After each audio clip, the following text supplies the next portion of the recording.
Здорово всем. Пятый день сегодня разборки с дуэтом. Вышел, потому что он там нагазовал нафиг в гараже. Ну, я снова ему мудохаю его, потому что мне очень интересно, как же все-таки диагностировать вот это вот поведение странное машины с холостыми оборотами. Я сегодня еще кое-что поизучал, почитал и кое-какую информацию нарыл. Хочу с вами ей поделиться, потому что она, как это сказать, эксклюзивная. Ну ладно, не эксклюзивная, хрен так в свободном доступе достанешь. Некоторые выводы. Первое. Вот все-таки это не Toyota, как я и говорил. И говорю всегда, еще раз могу это подчеркнуть. Вот на этой машине инженеры реализовали интересный способ в плане клапана холостого хода. Они его сделали непростые электромагнитная катушка. Ну там две катушки, например, вот на моей ГАИ. Надо поднять обороты на одну катушку, электронный блок управления. Ну, комп подает, точнее замыкает на минус. Бук, клапан немножко приоткрывается. Надо уменьшить обороты, она на другую катушку. Он подает, клапан закрывается. Все очень просто, просто максимально. Сюда они поставили клапан, ну, электромагнит с микроконтроллером. Вот. И управление происходит по одному проводу. На этот провод просто приходят импульсы. То есть ты даже там не померяешь толком ничего, а только осциллографом. Приходят импульсы определенной частоты.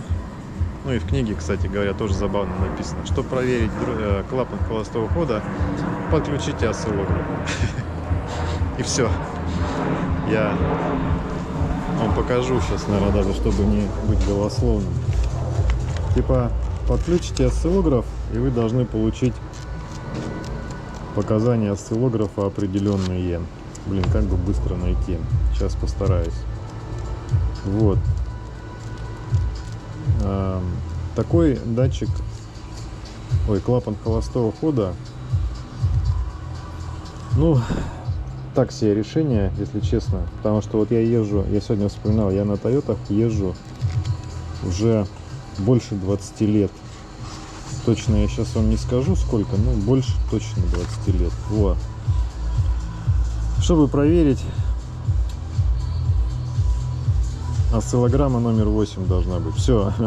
Никаких больше комментов, ничего. Типа электрическая нагрузка выключена, вот такая должна быть осциллограмма, а если включена, вот такая. Вот, кстати, у нас сейчас осциллограмма очень похожа на то, когда как будто бы включена. Ну, были бы точные, хоть какие-то более точные, блядь, показания. Что тоже за черти нафиг. В общем, такое ощущение, что как будто бы включена нагрузка. Так, я ушел с линии мысли. Этот клапан холостого хода в итоге проблемный, конкретно проблемный. Я почитал интернеты на всех автомобилях, на которых он такой есть. Он есть и на Тойотах уже более свежих, но вот в этих годах, ну, что-то они взяли и решили инновации какие-то в бубень. Вот, и все, у кого они есть, они мучаются вот с этими плавающими холостыми оборотами, то завышенными, то заниженными, то он глохнет вообще. В общем, испытывают массу проблем люди. Ну, для сравнения, моя ГАИ, двигатель 3SFE, там обычный клапан холостого хода с электромагнитным управлением. Никогда абсолютно не было никаких проблем. Я знать не знаю про то, что с ним надо что-то возиться. А тут вот пипец просто. Так, теперь что я намерил? Я сегодня, честно, весь день размышлял, и вчера вечером думал снять снова дроссель, снять снова этот клапан и начать что-нибудь его шатать. Но передумал после того, как я сделал замеры. Осциллограмма похожа на ту, которая в книжке, я сейчас вам ее покажу. Плюс приходит, минус есть. В общем, сам клапан этот звонится, там можно попробовать. По крайней мере, вон у меня еще два есть. Они точно так же звонятся, но не знаю. Не думаю, что они все убитые, с убитым микроконтроллером. Поэтому я решил оставить все так, как и есть нафиг. Честно, не добьюсь я идеальных оборотов. А еще почему я решил оставить, потому что вот эта версия клапана, она способна к самообучению. написано в мануале, что через 40-50 километров только она поймет, какие должны быть холостые обороты, когда поездишь, переключаешься, и должна их держать, выставить правильно. Вот. Поэтому пока оставляем так. Плюс пошел дождик, а у нас машина, мы помним, вела себя неадекватно именно в сырую погоду. Я ее, в общем-то, и ждал, поэтому сейчас я обратно кину воздухан и выгоню машину куда-нибудь на улицу и оставлю ее ночевать. Ну, я сейчас покатаюсь по гаражам, ну и выгоню, говорю, оставлю ее ночевать на улице. Вот. А завтра вечером приду, заведу и буду пробовать кататься. Такие дела. Давайте сразу одним дублем прямо посмотрим на показания осциллографа. Сейчас в салон сяду, там будет потише. О, что такое? Собака. Ой, машина ездит, как обычно. Так. Ого, хлопнул дверью, аж осциллограф чуть не шлепнулся. Видно он его, нет? Камера. Вон там он в щеле. Смотрим. Сейчас я включу зажигание, должна пила показаться. Вот. Ну, то есть такие довольно широкие импульсы, видно, нет? И когда запускаемся... Ой, кое-как завелся что-то. Пойдем туда посмотрим. Не весело завелся, потому что я его прогрел уже, наверное. Вот импульсы.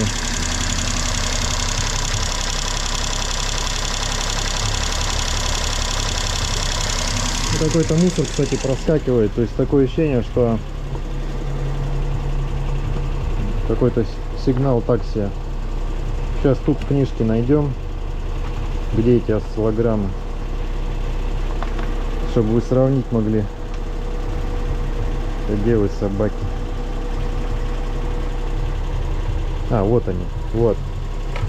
Видите, на две клеточки, ну, грубо говоря, да? Это при включенной, как будто бы включена электрическая нагрузка. И у нас такая же она. Еще я интересный факт заметил. Надо, кстати, в эту сторону поковырять. Вот я сейчас пойду фары включу, ну, электрическую нагрузку. Во-первых, осциллограмма не меняется. А во-вторых, не особо-то и меняются обороты.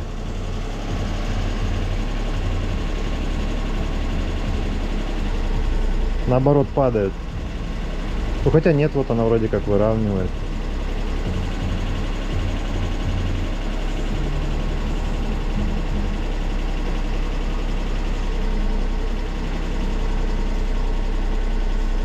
Вроде как начала выравнивать. Хрен пойми, короче. Так, чего? Так, давайте заглушим.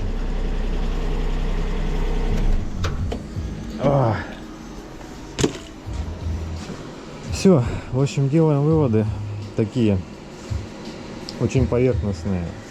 Сигнал приходит, почему он не изменяется при включении нагрузки и выключении, не могу знать. У моей машины, допустим, ну, нормальной Toyota, есть прям соответствующий сигнал на блок управления двигателем. Есть предохранитель даже, тоже соответствующий. А тут этого ничего нету, ну или я, по крайней мере, не нашел. Я еще пороюсь, посмотрю. Но у моего дуэта такая же самая херобора. Включаешь, выключаешь, не поднимает он как должен обороты, вроде как. Ну, повторюсь, надо еще поездить, так как она обучаемая, этот клапан холостого хода. Я про это реально уже слышал раньше. И, ну, убедился в этом, почитав литературу. Поэтому все, сейчас собираем воздухан и пробуем, выезжаем. Еду. Идет дождик, все как мы просили. Сейчас туда-сюда поелозю немножко и машину где-нибудь припаркую. Оставлю на мокром. Пусть ночь постоит. Ну не ночь, ночь и день. Сутки, получается, она будет стоять на мокром. Очень надеюсь, что это, ну, даст там результат нам нужный. Пока нормально вроде как едет, обороты ничего так неплохие. Едем. Все нафиг осень. Неохота. Осень, капец как, конечно. Ну что поделаешь. В общем, едет, не троит, не пердит, ничего не происходит. Ну, она сухая, видимо, только из гаража. Вот сейчас как раз сутки отстоит. Интересный эксперимент. Пока катаюсь, расскажу, ребята, что я решил делать с клапаном холостого хода, с клапанами, ну, с ремонтом. Что я решил? По-моему, фигня все это. Я вчера попробовал, я там начал отдельный контент снимать про это дело.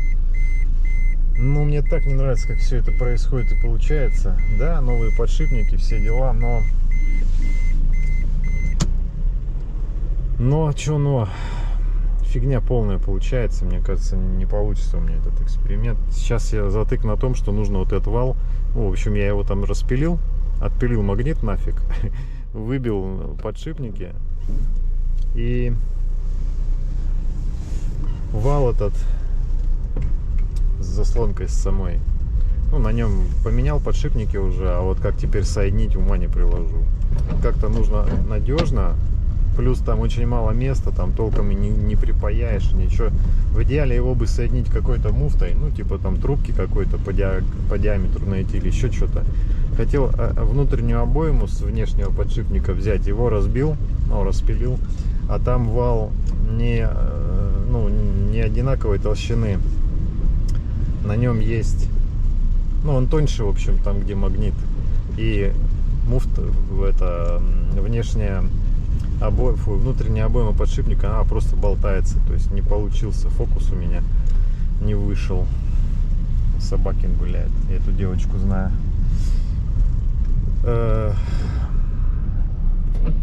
Ну и, в общем, все. Я пока не придумал, как соединить вал.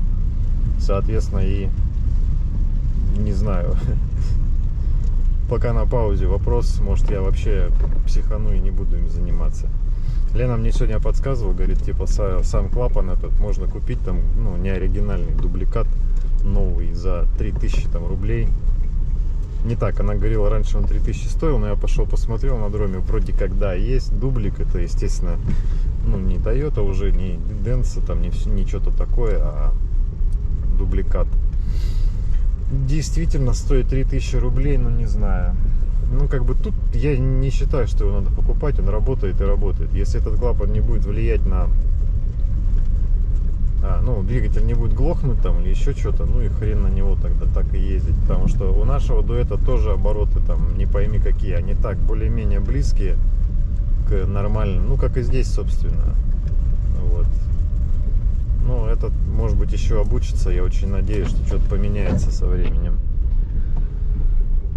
И они стабилизируются, потому что там все чисто, все стерильно, все блестит, все сияет, все звонится, все, сами видите, шевелится, все эти осциллограммы, все есть, так что хрен его знает, что ему надо.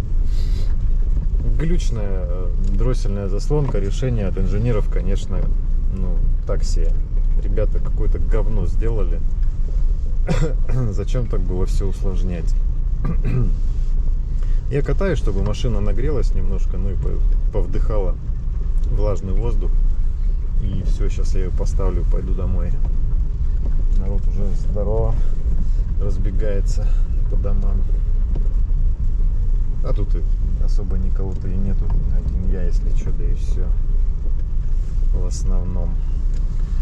Так, серия вообще сегодня ни о чем. Ничего вам рассказать и показать особо нечего. Ну вот, с другой стороны, сегодня решающий день. Влажная, сырая погода, дождливая. Все, как Лена говорила, если он постоит или поездит в такую погоду, у него начинается сумасшествие. Мне кажется, фары высоко сильно задраны. Вот как раз мы и посмотрим, как это будет происходить и выглядеть. Ладно, я еще кружок сделаю. Выключаюсь пока и потом еще что-нибудь скажу. Да, что, меня совсем не видно, что ли? Ёлки-палки. Ё-моё. Хотел финальный этот эпизод может записать. Ладно, давайте так, пусть даже и меня не видно. Давайте тогда улицу посмотрим, машину. Покатался, в общем, я тут кругов понарезал туда-сюда, по лужам, по дождю, вот по вот этому всему. И что хочу сказать, все нормально, вот сейчас он стоит, работает, ровные, хорошие холостые обороты, кстати говоря. Прям хорошенькие. Вполне вероятно, что у нас все получилось. Ну все, на самом деле, да, действительно, ставим галочку, с холостыми нахер, я больше не буду заморачиваться, если, ну, прям глобально что-то плохо не вылезет. Сейчас нам надо понять, будет ли ему плохо в сырую погоду, как изначально, собственно, причина, по которой я в него и полез. Это уже все было, ну, так сказать, следствие. Поэтому так, дуэтик работает ровно, оставляем его на сутки на дожде, мокнуть, а завтра мы с вами придем и посмотрим, что получилось. Ну, придем, запустим, сядем, поедем, попробуем, покатаемся. Ну, также где-то здесь, наверное, не знаю. Влажно, сыро, прям классно, как мы любим. Все, всем хорошего настроения, удачи, пока, увидимся.